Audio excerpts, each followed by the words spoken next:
नाहर और रूही की जिंदगी एक ऐसे मोड़ पर आकर खड़ी हो जाती है जहां एक मुलाकात सब कुछ बदल सकती है। एक भव्य पार्टी चल रही होती है, चारों ओर हल्की फुल्की बातें, संगीत और हंसी की गूंज सुनाई दे रही होती है।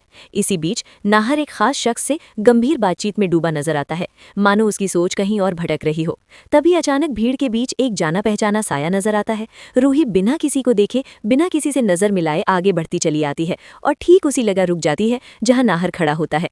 दोनों के बीच बस कुछ कदमों का फासला रह जाता है। अचानक नाहर की नज़र सामने खड़ी रूही पर पड़ती है। वो पल भर के लिए सन्न रह जाता है। उसकी सांसें थम सी जाती हैं और दिल जोर जोर से धड़कने लगता है। यकीन ना कर पाने की हालत में वो धीमी लेकिन भावुक आवाज़ में रूही का नाम ले बैठता है। नाहर की आवाज़ रूही के दिल को झकझोर देती है। वो घबरा जाती है। उसकी आंखों में डर और भावनाएं एक साथ उमड़ पड़ती हैं। उसे समझ नहीं आता कि पीछे हटे या उसी जगह खड़ी रहे। इसी उलझन के बीच नाहर खुद को रोक नहीं पाता और एक कदम आगे बढ़कर रूही को अपने करीब कर लेता है। बीते सारे दर्द, नाराजगी और शिकायतें जैसे उस पल गायब हो जाती हैं।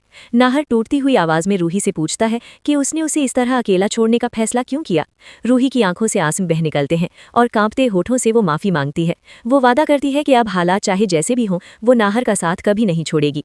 पार्टी का खुशनुमा माहौल अचानक भावनाओं में डूब जाता है। वहां मौजूद लोग इस अप्रत्याशित मुलाकात को देखकर हैरान रह जाते हैं।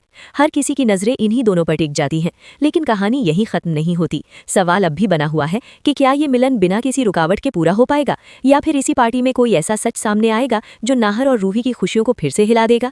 क्या कोई तीसरा चेहरा उनके जिंदगी में नया तूफान लेकर आने वाला है। जूही की आंखों के सामने एक ऐसा चेहरा आता है जिसे देखकर उसका दिल जोर से धड़क उठता है। पहली नजर में वो खुद को समझाती है कि शायद ये उसका वहम है, लेकिन मन के किसी कोने में छुपा शक उठाने लगता है। वही आंखें, वही खामोशी और वही अपनापन। जूही को एहसास होने लगता है कि सामने दिख रही राहत कोई और नहीं बल्कि रूही हो सकती है। हालांकि जूही सीधे तौर पर कुछ कह नहीं पाती। वो अपने जज्बातों को दबाकर एक गहरी साजिश नहीं बल्कि एक भावनात्मक परीक्षा की योजना बनाती है। जूही अपनी बेटी मुन्नी को साथ लेकर हॉस्पिटल जाती है और वहां एक झूठी कहानी रचती है। इसके बाद वो एक छोटा सा खत लिखवाकर राहत तक भिजवाती है, जिसमें लिखा होता है कि मुन्नी की तबीयत अचानक बिगड़ गई है और उसे तुरंत हॉस्पिटल में भर्ती किया गया है। जैसे ही रूही ये खत पढ़ती है, उसके हाथ कांपने लगते हैं, आंखों से आंसू बह निकलते हैं और दिल में बस एक ही डर बैठ जाता है। अगर मुन्नी को कुछ हो गया तो वो खुद को कभी माफ नहीं कर पाएगी। बिना एक पल गंवाए रूही अपना हुलिया बदलती है और हॉस्पिटल पहुंच जाती है। हॉस्पिटल के काउंटर पर वो घबराई हुई आवाज में पूछती है, क्या यहाँ जूही गोइंका नाम की कोई मरीज है। नर्स कमरे का नंबर बताती है। रूही तेज कदमों से उस कमरे की ओर बढ़ती है, लेकिन जैसे ही दरवाजा खुलता है उसके पैरों तले जमीन खिसक जाती है। बिस्तर पर मुन्नी नहीं होती बल्कि वहां सिर्फ एक गुड़िया रखी होती है। रूही घबराकर पीछे मुड़ती है। तभी उसके कानों में एक जानी पहचानी आवाज गूंजती है, रूही।